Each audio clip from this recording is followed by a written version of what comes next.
Halo teman-teman Singgah Untuk Pergi. Pasti kalian dalam keadaan yang sehat, amin. Dan jangan lupa buat yang belum subscribe, tolong di bawah ini dipencet dulu, loncengnya juga jangan lupa diklik biar kalian bisa tahu update apa aja cerita soal bagaimana saja kehidupan di Singgah Untuk Pergi. Well, seperti biasa hari ini aku bakal ngajak ngobrol salah satu teman aku, luar biasa heboh. Dia tuh apa ya, bisa dibilang ikonnya anak-anak muda yang aktif, mandiri, terus kaya, pasti kaya, kreatif pasti iya juga gitu. Dan ini kita bakal bahas seputar masalah percintaan yang mungkin banyak teman-teman di era 20s atau umur-umur 20-an gitu lagi ngerasa, aku tuh sebenarnya hidupku mau dibawa kemana ya?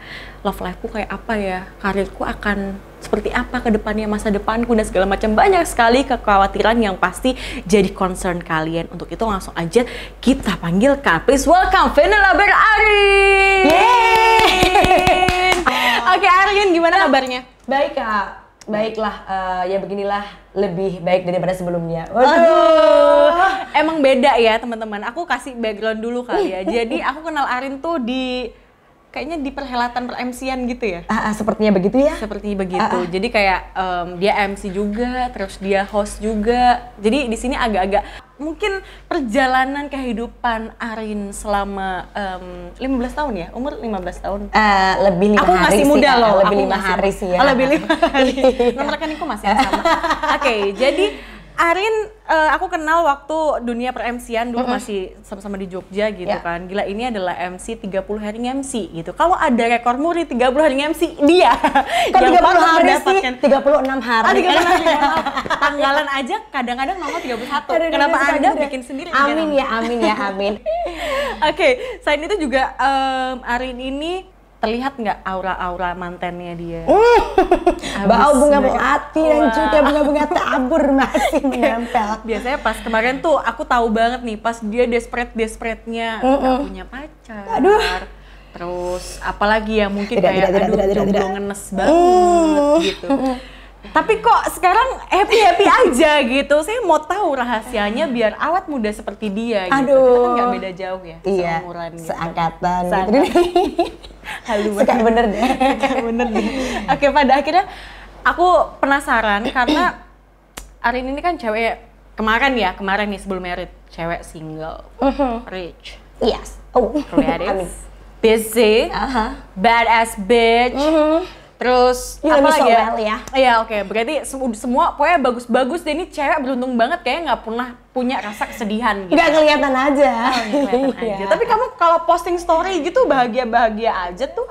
Kan itu cuma story. Oke. Karena yang disebarin ya vibes yang positif aja gitu. Oke. Padahal di balik itu bisa update story, halo semuanya, langsung Nangis di jalan sambil nyetir gak ada yang tahu. Ya ampun, sebagai warga minggir Perjalanan jauh gitu kan ya. Akrab dengan begal juga. Oke, langsung masuk ke inti cerita. Ya, Setelah baiklah. aku tuh kemarin gini, waktu ngubungin Arin ya, kayak ayo kita share yuk segala macam gitu-gitu. Terus udah nih ketemu, oh ya kak besok ini kamu minggu ini sibuk nggak gitu? Nggak nih, paling aku ngurusin perintilan merit gitu. Preparation gitu. Wah, oke, cepet juga nih gitu kan. Turut senang dong dengan story dia yang mengenaskan. Dari sebelumnya mengenaskan. Sebelumnya mengenaskan itu. Terus akhirnya janjian. Setelah janjian itu aku cross check lagi nih, kapan nih bisanya segala macam. Takut chatku tenggelam dengan klien-klien yang sudah booking dia gitu, booking dia untuk acara MC maksudnya. Iya, diluruskan supaya tidak ada persepsi ganda. Suka liar gitu loh soalnya netizen tuh. Nah setelah itu, abis itu tuh aku tanya lagi, kak, kapan Rin bisa kasih tahu aku ya gitu. Terus tiba-tiba si Arin ini bilang gini, kak sebentar ya, aku lagi married. Beneran dia WhatsApp itu, kalau ini bisa ditampilin nih, kak sebentar aku baru married, itu tuh ada beneran. Aku pikir dia kayak ya udah preparation aja. Ternyata dia update story. Kawin beneran dong nih orang. Gila, bisa-bisanya dia ngupdate aku, balas chat aku waktu dia tuh lagi pemberkatan ya? Kayaknya masih habis acara deh, kayak habis pemberkatan kayaknya. Habis pemberkatan habis ya? acara selesai. Tapi long story short gitu ya. Kenapa pada akhirnya kamu seseorang Fenella Arin itu memutuskan untuk ya udah aku mau married gitu. Aku mau sama kamu mas gitu. Maksudnya kan kayak, ya mungkin aku nggak tahu ya. Biasanya nih cewek-cewek independen itu kan kayak aku sendiri bisa kok gitu. Gak butuh siapapun gitu ya. Gak butuh siapapun gitu. Kayak bisa cari duit sendiri, seneng-seneng sendiri gitu-gitu. Maksudnya pada akhirnya apa nih yang membuat kamu tuh oke mas, yuk gitu. Ya bener sih, itu sempet sih aku ngalamin kayak yang aku kayaknya nggak butuh siapapun dalam hidup, apalagi setelah perjalanan yang jatuh lagi terus gitu kan. Terus kayak emang rasa yang bener-bener yaudah kayaknya aku bisa hidup sendiri deh, aku bisa survive sendiri. Tapi ternyata setelah perjalanan sekian lama dan akhirnya tadi kenapa aku memutuskan buat oke, aku married, karena aku nggak tahu lagi mau nyari apa di hidupku. Oke. Lulus udah juga ya soalnya? Udah. Akhirnya. Kayak bener-bener kemarin tuh yang aku tuh lari, jadi kayak apa sih satu-satunya yang aku kejar tuh kayak aku harus kerja terus, aku harus MC terus, aku harus, pokoknya aku tuh bener-bener lari, tapi aku nggak bisa menikmati hidup. Jadi kayak nggak bisa enjoy gitu. Yang ada cuma aku tuh ngejar, tapi aku nggak tahu apa yang aku kejar. Oke. Dan akhirnya ketika ternyata aku bertemu dengan orang yang tepat, terus oh ya udah, aku mau nyari apa lagi? Oke. Jadi ya udahlah, daripada nggak ada kerjaan, mending ya udah kawin aja, menikah saja. Menikah gitu. saja. Tapi sebenarnya itu kan perjalanan yang menurutku bisa dibilang nggak singkat ya, karena kan mungkin kita bisa bilang kalau misalnya nemu orang yang menurut kita tepat, itu kita akan bilang kayak oke, aku cocok deh sama orang ini. Tapi kan kita nggak tahu sebaliknya orang itu juga berpikir sama seperti kita atau enggak gitu. Terus juga atau mungkin ada pertimbangan-pertimbangan yang menurutmu tuh bisa kayak dia orang yang tepat kok gitu. He is the one nih gitu. Jadi aku bisa yakin sama dia. Anyway, sebenarnya ya suamiku ini mantanku sebenarnya. Gimana bentar? Suami kamu, ini mirip judul FTV deh. Suamiku adalah mantanku. Ya mantan pacar. Jadi dulu singkat cerita, aku tuh pacaran sama dia waktu aku masih SMP, dia udah kuliah. Kamu? Kurang lebih 7 tahun lamanya. Kecil pacaran ya? Kecil-kecil udah nakal. Beneran. Ini mantanmu waktu kamu SMP? Aku SMP sampai aku kuliah. Tuh aku pacaran sama doi, tapi putus. Oke, mantan kamu terus putus? Terus aku sempat dekat dengan beberapa orang dan sempat pacaran sama 2 cowok. Oke, bentar. Biasanya orang ada, aku ngomong biasanya tuh kayak di sini kenapa biasanya gitu. Atau pengalaman saya itu agak sedikit terlalu mengeneralisir gitu loh. Maksudnya orang kan berpikir, lah kenapa kamu mau sama mantanmu lagi sih gitu. Kan itu adalah ibaratnya buku, udah kamu baca isinya, endingnya tuh kamu udah tahu apa gitu loh. Tapi kenapa kamu pengen ngulang baca buku itu lagi? Maksudnya itu kan salah satu, mungkin aku bisa bilang ya, aku sendiri juga meyakini bahwa gue nggak mungkin sama mantan gue gitu, kayak ya gue udah tahu dia orangnya kayak gitu, gue nggak mungkin mau intinya gitu loh. Tapi kenapa sampai kamu nih beresiko? Ini menurutku pilihan yang beresiko sih. Aku tuh juga sebenarnya aku nggak pernah sekalipun mikir kayak aku bakal balikan deh sama mantanku, apalagi mikir aku bakal nikah sama mantanku, nggak pernah aku mikir kayak gitu. Tapi dulu emang aku tuh putusnya kebetulan bukan karena ada orang ketiga atau karena satu permasalahan yang bikin kita berantem terus musuhan tuh enggak. Jadi pasti gak paham lah ya gimana itu orangnya gimana gitu kan. Kembali ke zodiak lagi dong. Tapi enggak, beneran. Kebetulan suamiku ini adalah orang yang karakternya tuh beda banget sama aku. Jadi bener-bener yang jangan pernah bayangin ketemu sama dia terus bisa ngobrol gitu, enggak. Aku ngomong 1.500 kata baru dia akan keluar 2 kata. 2 kata lah. Bahkan ya. 1 kata. Ya, ada temen 3 kata lah ya. Tapi kayak gitu. Karakter beda, kayak kehidupan beda. Duniaku sama dia beda. Dan dia tuh bukan tipikal orang yang kayak bisa mengekspresikan apa yang dia rasakan. Jadi kayak aku tuh pacaran sama Arca apa gimana nih? Iya kayak gitu. Aku ngomong nggak pernah responnya nggak seperti yang aku harapin. Terus padahal kan dirinya talk aktif banget ya, maunya kayak mau apa nih gini-gini. Nggak pernah kayak ada yang misalnya aku apresiasi apa gitu ya, misalnya aku habis begini-begini aku cerita aku berusaha gini-gini loh. Oh iya gitu doang. Terus sampai aku pernah suatu ketika kayak sengaja bikin dia cemburu gitu kan, dia pun nggak ada respon yang dia sebenarnya nggak sih sama gitu, aku tuh kayak bener-bener yang aduh ini kayaknya nggak aku banget deh, kayak dia nggak bisa memahami. Dia kayak gini, dia kayaknya nggak satu frekuensi sama aku. Diajak ngobrolin A, dia nggak bisa paham. Aku ngobrolin ini nggak nyambung. Aku ajak ketemu teman-temanku, kayak dia yang memilih untuk sendiri diam dan tidak aja ngobrol gitu. Kayak kayak yang kayaknya nggak bisa deh aku sama orang kayak gini. Bener-bener kayak it's so bored. Jadi kayak itu ngebosenin banget. Kayak nggak ada dinamika kayak oh my god. Tapi aku bertahan 7 tahun dan aku memilih kayak nggak deh, sampai akhirnya kayaknya aku nggak bisa lanjut karena ya udah aku bakalan gini-gini aja gitu loh. Jadi kayak memang putusnya memang bukan sesuatu yang karena ada masalah, tapi memang kita akhirnya memutuskan untuk kayaknya kita beda prinsip deh. Jadi ya udah kita berhenti di sini gitu. Berbeda dengan pengalamanku setelah pacaran seterusnya sih yang memang akhirnya jadi satu alasan juga aku balik memutuskan untuk ternyata emang dia orang yang tepat gitu. Tapi sebelum kita ngomongin sama si suamimu gitu. Otomatis kan kamu setelah putus sama mantanmu yang sekarang jadi suamimu, itu kan pacaran lagi sama 2 orang gitu. Ibaratnya kamu kayak berkelana dulu nih. Itu apa yang membuat membuat kamu terus bisa sampai 2 kali banget nih bisa maksudnya sharing sama orang dan itu kayak pada akhirnya mantanmu lagi gitu. Aku tuh nggak tahu ya, mungkin aku tuh sampai aku sempat bercanda. Kayaknya aku tuh kena ini deh. Kena kutukan, ngerti kenapa ya, tapi setelah putus dari dia tuh aku nggak pernah beruntung, aku merasa selalu gagal dalam percintaan. No way, nggak mungkin lo kayak seperfect itu nggak mungkin nih. Jadi nggak seperti kayak orang bayangin, seksi, cantik, independen gitu, kurang apa gitu lo nggak? Mungkin mikirnya gitu, aku juga seperti kayak gitu, kayak aku tuh kurang apa sih, tapi bener-bener setelah itu tuh kayak yang aku deket sama orang nggak pernah berhasil. Setelah itu entah aku cuma deket atau aku itu pacaran, itu selalu aku yang ditinggalin, aku yang diputusin.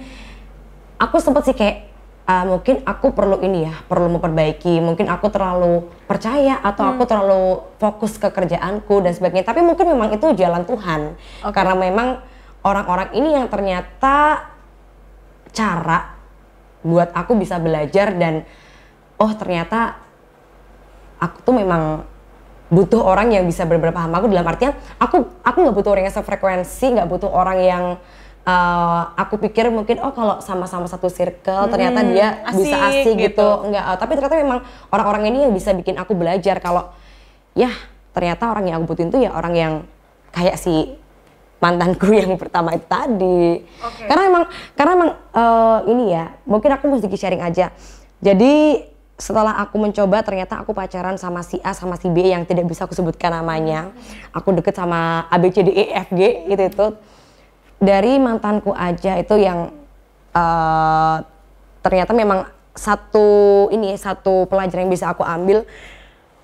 Aku tuh nggak beruntung karena ternyata aku bertemu dengan orang yang tidak tepat. Jadi tidak tepat itu kan luas banget sih, mungkin kayak you can be more specific. Jadi aku tuh pernah jadi korban kekerasan dalam pacaran. Serius. Maksudnya kekerasan gitu? Iya, bener-bener yang ditendang, dicekik gitu, terus ditampar. Ya sampai bener-bener fisik kayak gitu. Jadi itu pengalaman yang kayak bikin aku ternyata ngeri ya kalau aku nemu orang yang bertemu sama orang yang salah gitu loh. Bener-bener yang oh my god, jadi kayak aku cerita aja ya. Jadi kayak aku tidak menyebut yang mana, tapi emang waktu itu kebetulan aku secara finansial aku mandiri. Memang aku nggak pernah bergantung ke pacarku. Jadi memang aku tuh mungkin terlalu loyal sama cowok, sama pacarku, sampai yang ibaratnya gini lah, aku tuh yang menopang hajat hidupnya segala macam, tapi ternyata dia adalah orang yang aku juga baru tahu ternyata dia orang yang bisa main fisik, kekerasan segala macam. Dan aku baru tahu di samping dia memanfaatkan apa yang aku punya di sini dalam finansial ya, ternyata dia masih main fisik sama aku, masih kasar sama aku, kekerasan kayak gitu. Ternyata dia juga ada main sama cewek lain di belakangku. Dia udah abusive, tidak setia, maksudnya kamu gitu. Kamu sama cowok ini berapa lama? Lebih dari 1 tahun. Lebih dari 1 tahun dan kamu tahan gitu? Tahan. Nggak ngerti juga kenapa tahan. Kenapa nih? Maksudnya apa yang mungkin kamu pikirkan gitu? Mungkin aku masih melihat sisi baiknya dia kali ya. Aku masih mikir, oh dia emang kadang kasar sih sama aku. Gak kadang, sering sih ya, sering kasar sama aku. Tapi di satu sisi aku tuh mungkin lebih ke kayak takut. Aku bisa nggak ya kalau aku lepas dari dia? Dalam artian aku tuh masih kayak kebayang, aduh aku masih butuh perhatian dia. Aku masih butuh kalau dia lagi sayang sama aku. Kayaknya sayang banget kayak gitu. Comfort zone-mu berarti di situ. Maksudnya kamu menganggap bahwa nilai itu tuh kayak aku nggak mungkin nemu cowok seperhatian dia mungkin atau sebaik dia gitu. Set of dia tuh memang kasar dan segala macam. Sampai putus pun juga awalnya putus memang karena sempat ada obrolan kayaknya nggak bisa bareng-bareng lagi, tapi masih baik-baik. Tapi akhirnya 3 hari setelah aku putus, ya itu dia udah menunjukkan ke publik kalau dia tuh punya another woman.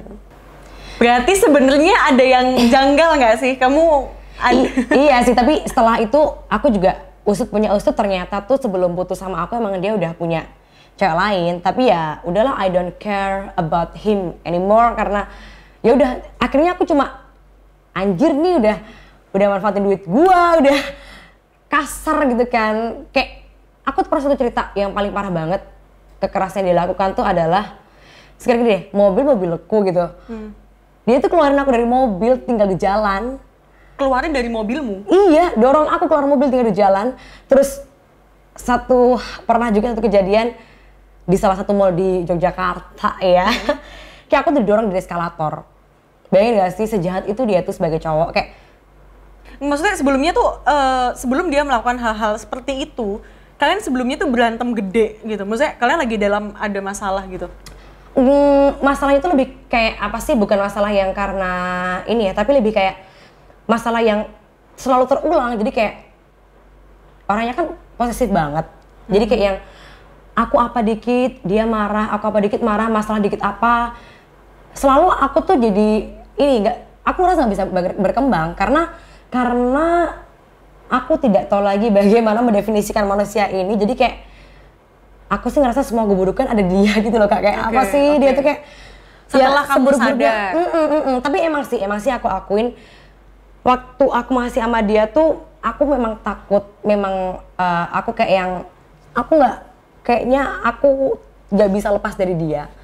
Tapi akhirnya aku sampai di satu titik yang kalau kayak gini terus ya selama aku masih sama dia aku akan jadi Arin yang tidak pernah bisa berkembang. Oke, itu kan kamu udah nemu aha momen kamu gitu. Maksudnya biasanya kan orang di sebuah hubungan yang aku bisa bilang toxic relationship gitu, dia tuh nggak sadar kalau dia ada dalam toxic relationship itu karena in the name of for the sake of gue sayang sama dia nih, gitu. Itu apa ya? Apa sih yang bikin kamu mungkin muak banget ya kalau aku bilang? Capek gitu ya. Ya.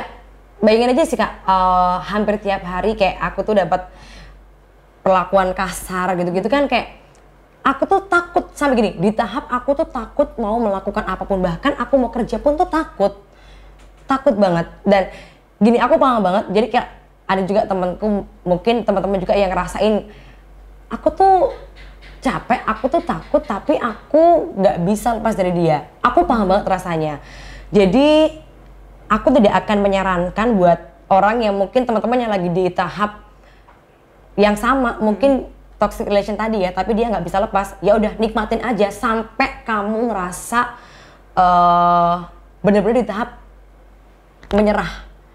Karena kalau kita mau, temanku banyak yang ngomong sebenarnya, ya udah tinggalin aja, kamu lepas dari dia. Kenapa sih orang dia juga cuma manfaatin duit lo, cuma nyakitin tiap hari? Tapi nggak bisa, itu tuh nggak bisa. Karena kita masih punya aku masih punya ambang batas untuk menerima semua keburukan dia.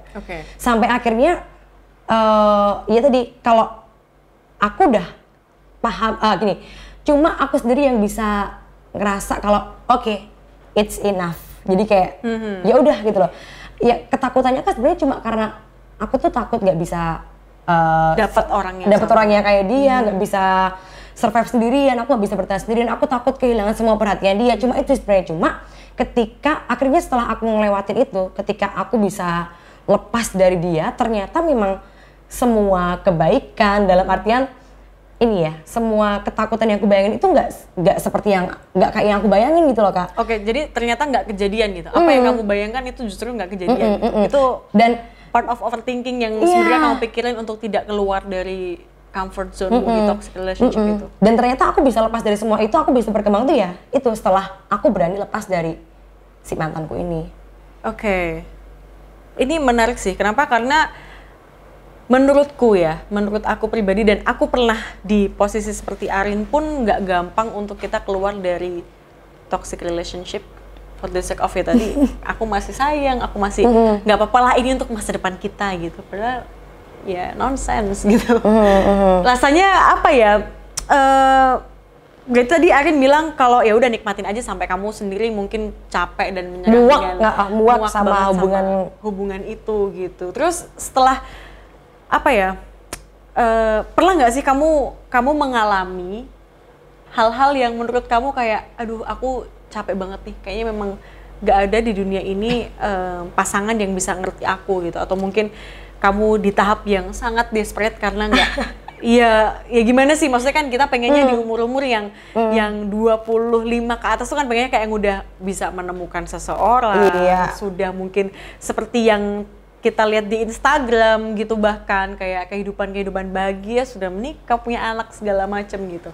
Pernah sih, pernah banget karena tadi aku bilang ya setelah aku putus dari si mantannya jadi suamiku tadi, aku tuh nggak pernah, selalu sial kalau deket sama cowok, pacaran sial, deket sama cowok sial. Jadi kayak yang aku setelah putus sama si ini tadi yang abusive itu tadi, aku pernah deket sama cowok juga, deket lagi sama cowok di luar kota gitu kan, deket sama cowok, zong lagi, ternyata aku nggak tahu dia punya pacar, sampai kita udah deket banget aku nggak tahu dia punya pacar, deket lagi sama cowok, ternyata tiba-tiba ngilang, ghosting kayak gitu. Pacaran lagi, ternyata aku juga ada bertemu dengan orang yang salah gitu kan, yang ternyata dia tuh adalah orang yang aku agak ini sih ya, agak risih mau cerita, tapi ternyata ada suatu hal yang aku baru tahu setelah aku pacaran gitu intinya. Orang yang salah lagi, ketemu deket sama cowok lagi, dari kenalin sama ibunya, dari kenalin sama orang tuanya segala macam. Nggak taunya emang Tuhan selalu punya jalan ya. Nggak sengaja abangnya ketinggalan. Dia chat, dia ngajak ngamar cewek. Gitu kayak yang. Maksudnya itu udah pacarmu? Sebenarnya belum pacar sih, tapi deket dalam artian ya deket yang udah sampai aku. Menurutku sih kalau udah sampai ketemu sama ibunya kan bukan sesuatu yang cuma deket-deketan lagi ya, tapi emang nggak pacaran dia sih, punya intention untuk serius gitu. Yes, tapi ternyata dia juga masih ya kayak gitulah ternyata. Itu kan kayak itu akhirnya aku deket sama cowok, dan aku setelah itu ngerasa benar-benar capek karena aku tuh sebenarnya ternyata aku sebenarnya nggak kenapa-kenapa kalau aku tuh nggak deket sama cowok. Dalam arti gini, karir aku pun nggak ada masalah, keluarga juga nggak ada masalah, tapi ternyata satu-satunya permasalahan dari buku itu cuma masalah cowok. Sampai akhirnya aku di tahap aku capek nggak mau deket lagi sama cowok, dan aku bilang ke mamaku kalau aku nggak akan nikah, aku nggak mau nikah. Aku itu bilang kayak gitu. Kamu udah sampai state gitu kalau mamamu? Karena aku capek deket sama cowok kan, aku bener-bener yang kayak ngerasa udah deh, aku bisa kerja, aku bisa hidup sendiri, aku bisa nyenengin diriku sendiri, jadi buat apa cowok? Waktu itu mikir kayak gitu, buat apa aku sama cowok kalau akhirnya cuma nambahin beban hidup gitu.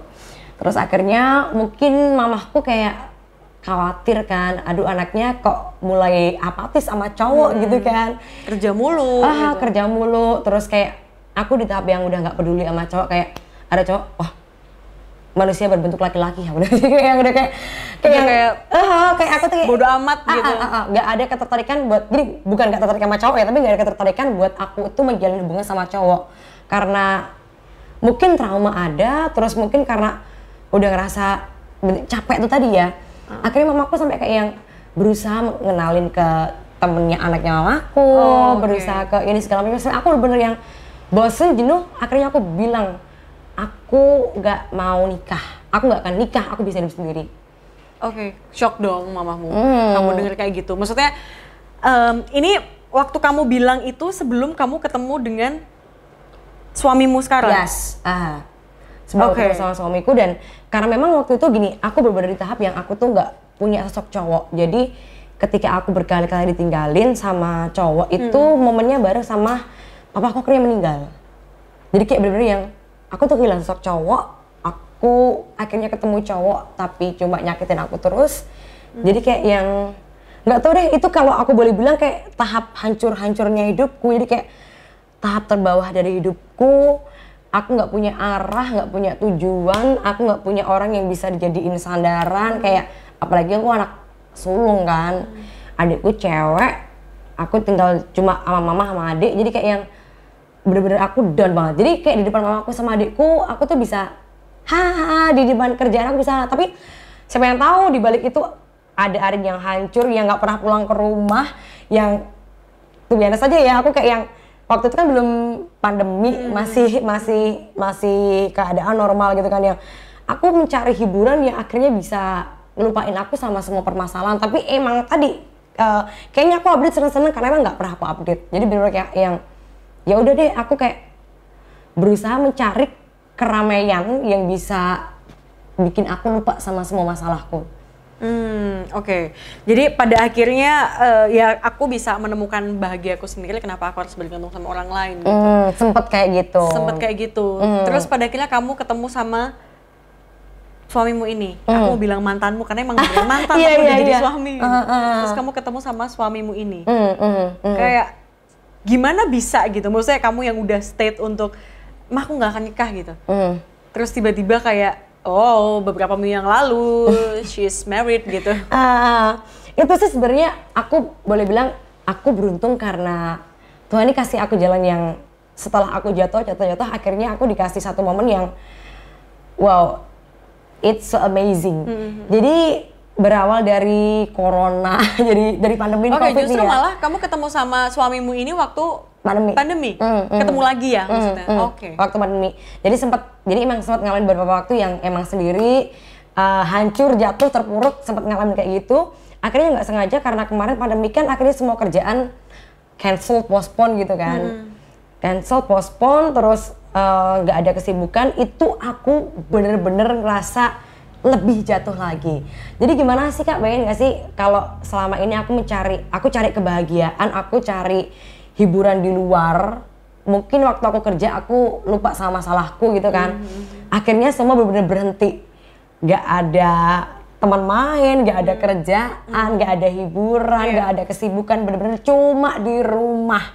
Gak ngapa-ngapain. Itu benar-benar kerasa kayak yang anjir, hidup gue gini banget ya. Kayak yang aduh sepi, sampai aku tuh di tahap yang malas pegang HP karena ya udah nggak ada yang mau aku tuju gitu loh. Sampai akhirnya di satu momen kebetulan suami kini adalah tetanggaku. Ya jadi bentar, kok bisa ya orang itu dapat jodoh tetangganya sendiri. Masih kayak gimana sih? Kalau ibaratnya nih di kampung-kampung gitu kan ada kayak Karang Taruna gitu ya. Mungkin kayak pernah ketemu gitu kali ya kalian. Iya, sebenarnya di tetangga tapi nggak yang terus kita deket satu banget. Itu enggak sih. Tapi ya mungkin 5 menitan lah, 10 menitan dari rumahku gitu. Deket. Nah, satu momen kita emang nggak pernah chattingan, tapi satu ketika dia pernah ngechat aku tuh waktu bapakku meninggal. Itu adalah pertama dan terakhir dia ngechat setelah kita putus gitu. Nah kan. Terus akhirnya nggak sengaja aku update makan sama adikku gitu. Dia nge-reply storyku kan. Nge-reply storyku bilang, kapan nih? Asalnya diajakin, ditraktir makan gitu kan. Terus, wow, dia ngechat aku. Itu kan aku sempet kayak, aku belum kepikiran apa-apa sih, belum kepikiran kayak yang aku bakal balikan sama dia gitu, enggak. Ya udah aku bercanda doang. Ya kapan makan gitu. Karena kan emang baik-baik aja waktu putusnya ya. Yaudah yuk makan gitu kan. Demi ini ditantangin. Yaudah ayo makan gitu kan. Yaudah. Besoknya dia jemput ke rumah. Ajakin makan kan, keluar. Right after dia reply DM kamu? Tanpa ada tendensi mau balikan atau mau main. Enggak ada tendensi apapun gitu loh. Cuma yaudah gayung bersambut gitu ya. Ada yang bersambut, dia ngajakin makan. Oke ayo besok diajakin makan. Sempet mikir juga sih kayak anjir makan sama mantan gitu kan, kayak beneran nggak sih terus ya udah akhirnya terjadilah kita makan bareng.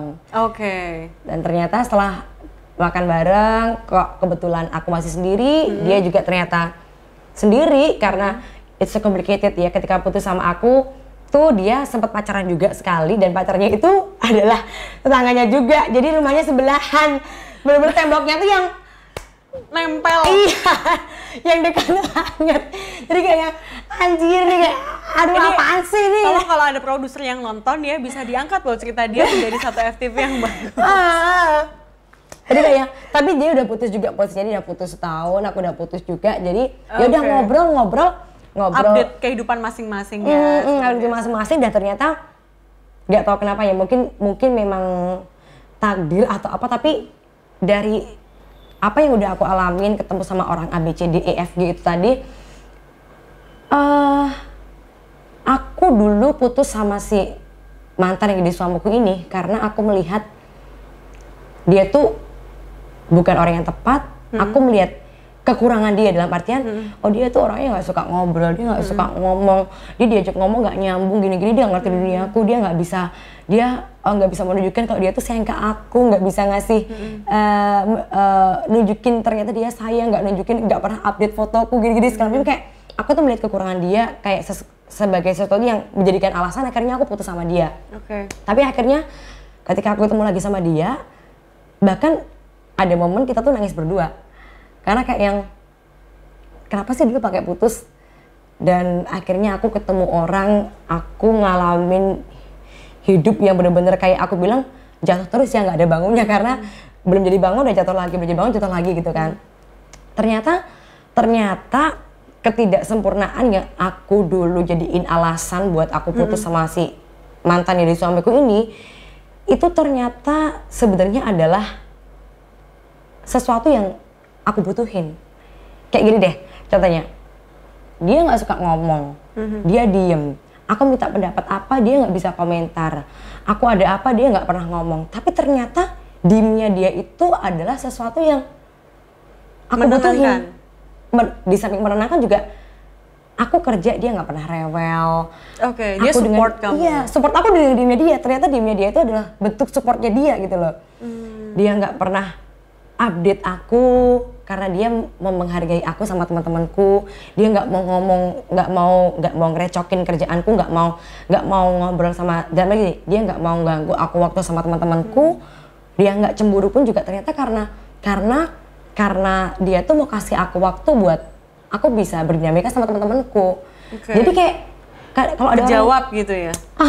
Kalau ada orang-orang yang nanya, ya habis nikah gimana sih rasanya habis nikah? Gak ada yang beda. Jadi kayak aku pun sekarang ngerasa kayak gini ya, aku punya suami tapi kayak aku masih, ya udah aku tuh gak ada yang berubah dari diriku gitu loh. Aku masih bisa main sana sini, aku bisa staycation sama teman-temanku, bahkan sama teman-temanku cowok pun aku masih bisa main-main bareng, aku masih bebas kesana kesini. Bukan dalam artian dia tidak ini ya, bukan dalam artian aku tuh pengen dibebasin kemanapun, kapanpun, sama siapapun, tapi kayak yang ya udah ternyata aku tuh tetap bisa jadi diriku sendiri gitu loh. Ternyata cuma dia yang tidak menuntut apapun dari diriku. Dan satu juga nih Kak, kayak ternyata dulu kan aku pacaran sama dia masih SMP nih. Terus akhirnya kan aku baru mulai punya karir, aku baru mulai bisa mengupgrade diriku itu kan setelah aku putus sama dia gitu loh. Semester 4 kuliah tuh aku baru mulai meniti karir gitu kan. Ketika aku dulu mikir kalau aku gini, bisa punya karir yang bagus, aku bisa punya, dalam artian aku bisa perawatan, merawat diri, aku bisa jadi Arin yang kayaknya lebih keren daripada Arin yang dulu, aku bakal nemuin orang yang pasti bisa gini, sesuai yang aku mau gitu. Tapi ternyata yang aku pikirin tadi kan sepertinya juga, aku tuh kurang apa sih, aku punya karir, aku bisa merawat diri dan sebagainya. Tapi ternyata orang yang datang ke kehidupanku itu adalah orang-orang yang punya alasan. Jadi kayak aku deketin Arin karena ABCD, dia punya alasan gitu loh. Jadi kayak maksud kamu tidak menerima kamu apa adanya gitu. Bisa jadi kayak gitu. Dan ada sesuatu yang mungkin ketika aku kehilangan hal tersebut, atau mungkin kalau Arin tanpa judul ABCD itu ya mereka mungkin akan go away, pergi gitu. Dan itu yang aku juga temuin akhirnya ke mantanku ini yang dulu pacaran sama aku sebelum aku mulai berkarir segala macam. Ternyata aku tuh bener-bener bisa jadi diriku, aku bener-bener bisa gimana aku ngomongnya ya? Ya udah aku begini aja, tapi aku bisa nyaman, aku bisa ngerasa nggak takut ngejalanin hidup itu ya ternyata sama dia gitu loh. Nggak peduli apa kerjaanku, nggak peduli apa karirku. Dulu aku sempet takut juga, aduh kalau aku nikah aku masih bisa kerja nggak ya, aku masih bisa kesana kesini sama temanku nggak ya, aku masih bisa nerusin karirku nggak ya. Ternyata nggak ada ketakutan itu waktu aku sama dia gitu loh. Dan aku pun jadi kayak yang sekarang lebih kerja tuh lebih kayak yang kayak BCL bilang nih, aku tuh bisa enjoy every little moment in my life. Jadi kayak yang bener-bener ternyata hidup tuh nggak melulu soal aku kerja ya, nggak melulu soal aku harus tiap hari aku harus pokoknya gimana caranya aku harus ngejar job gini-gini, enggak ternyata. Dan ternyata semua semua yang aku takutin itu ternyata bisa teredam dengan aku menemukan orang yang tepat. Dan ternyata orang yang tepat ini adalah mungkin dulu diaminin sama malaikat kali ya, kayaknya kamu kok aku gagal terus sih berhubungan sama orang baru gitu, terus diamin. Nih gue aminin, lo sama mantan lo aja yang dulu. Karena aku bener aku gak mau kenal orang baru, karena aku bilang enggak, aku gak mau nikah, gak mau kenal orang baru. Nah jadi bener dikasih orang lama sama malaikatnya. Ya Allah, gak apa-apa lah ya gitu. Tapi gini, kamu udah bisa berpikir jernih gitu setelah kamu putus sama mantan kamu gitu. Maksudnya hidup gak serta-merta untuk ngejar apa sih sebenarnya, semuanya harus dikejar jadi perfect, semua cewek harus bisa apapun segala macam gitu. Tapi sebenarnya lupa bahwa ya mungkin membutuhkan bahu untuk bersandar kali ya. Kita bisa bilang gitu. Maksudnya ketika kamu kerja, rumah buat pulang. Rumah buat pulang gitu. Mungkin terdengar klise, tapi kalau memang benar-benar dimaknai gitu, itu jadi salah satu kalimat yang menurut aku sih menenangkan ya. Maksudnya kamu punya seseorang buat sharing, kamu punya seseorang buat berbagi apapun, partner lah ya. Iya, partner gitu. Bukan yang terus kayak karena kamu tugas kamu suami, kamu harus bertanggung jawab untuk A, B, C, D, E. Kamu istri harus bertanggung jawab untuk A, B, kayak udah nggak melulu soal begitu gitu. Cuman kalau ngomongin soal pernikahan, wah kalau ngomongin pernikahan ini kayak berat banget ya. Ibaratnya menikah dengan mantan. Ini cuman kamu yang, bukan cuman kamu sih. Jarang terjadi gitu loh. Maksudnya memaknai mantan tuh kan sebenarnya kayak dua sisi mata uang ya. Misalnya ada positif ada negatif juga gitu. Nah ini Arin ini adalah salah satu orang yang bisa memaknai mantan dengan makna yang positif gitu. Pada akhirnya jadi suaminya gitu. Maksudnya menikah dengan mantan tuh apa sih yang kamu maknai? Jadi gimana ya, sebenarnya kita tidak bisa mengeneralkan mantan, nggak bisa mantanku yang gini yang begini. Kalaupun mungkin aku disuruh balikan lagi sama mantan yang dua tadi, mungkin aku tidak akan melakukan hal yang sama gitu ya. Jadi kita nggak bisa ngegeneralin mantan itu seperti apa ya. Walaupun istilah mantan kan kayaknya kayak kembali ke masa lalu, tentu tidak gitu kan ya. Tapi ternyata yang aku udah alamin, maksudnya selama ini aku lewatin dinamika, aku jatuh bangun segala macem. Ternyata sebenarnya lebih ke ini sih Kak, kayak aku tuh belajar banyak dari orang-orang yang aku temuin. Apa yang udah aku lewatin itu jadi proses buat aku bisa belajar lebih tentang menjalin hubungan sama orang lain. Dalam artian sama pasangan kita ya, sama cowok gitu. Aku sih lebih ini sih, kalau ngomongin masa lalu, ngomongin mantan, emang nggak perlu diungkit, tapi juga jangan dilupain.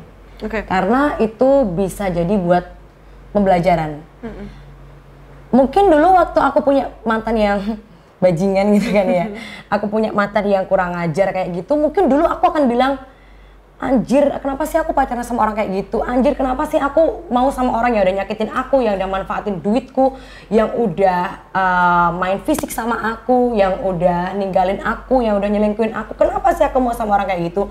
Pasti adanya kan kayak penyesalan, umpatan, kesedihan. Tapi ternyata ketika aku udah berada di titik sampai di destinasiku nih, ternyata aku bisa ngomong, aku bersyukur aku dulu ketemu sama cowok yang bajingan, aku ketemu sama cowok yang kurang ajar. Aku bersyukur, karena kalau aku nggak ketemu sama mereka, aku nggak akan ketemu nih sama jodohku yang sekarang. sama orang yang ternyata benar-benar bisa pahamin aku, sama orang yang ternyata yang tepat yang bisa nampingin aku. Jadi aku bersyukur ketemu orang.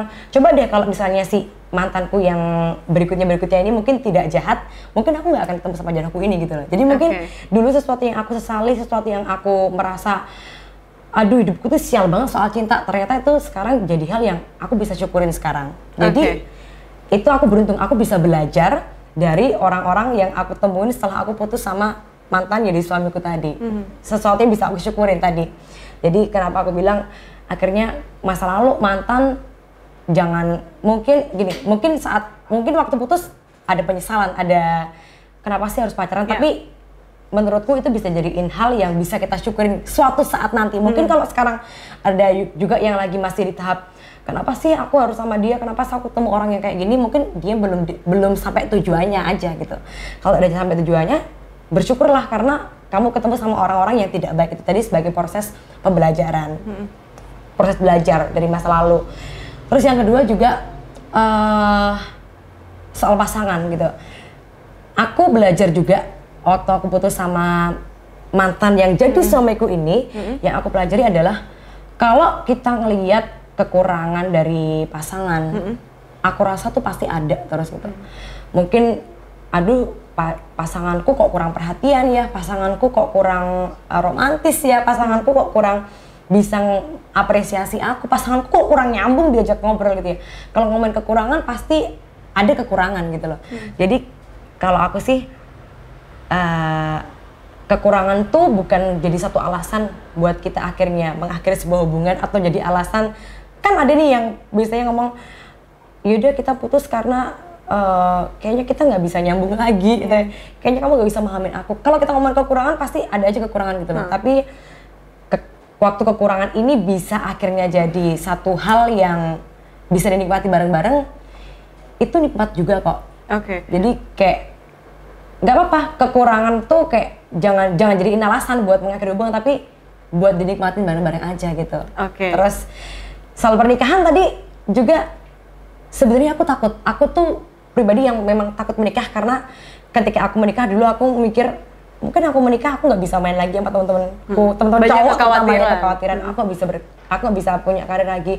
Aku takut nggak boleh pakai baju ini itu. Aku takut nggak boleh main kesana kesini, nggak boleh staycation lagi sama teman-temanku, diatur. Tapi ternyata itu tadi ketika ketemu sama orang yang tepat, pernikahan itu bukan sesuatu yang akan merubah kehidupan kok. Jadi kalau kita kalau aku pribadi ya, ternyata ketika aku ketemu sama orang yang tepat, aku nggak perlu berubah ketika aku menikah.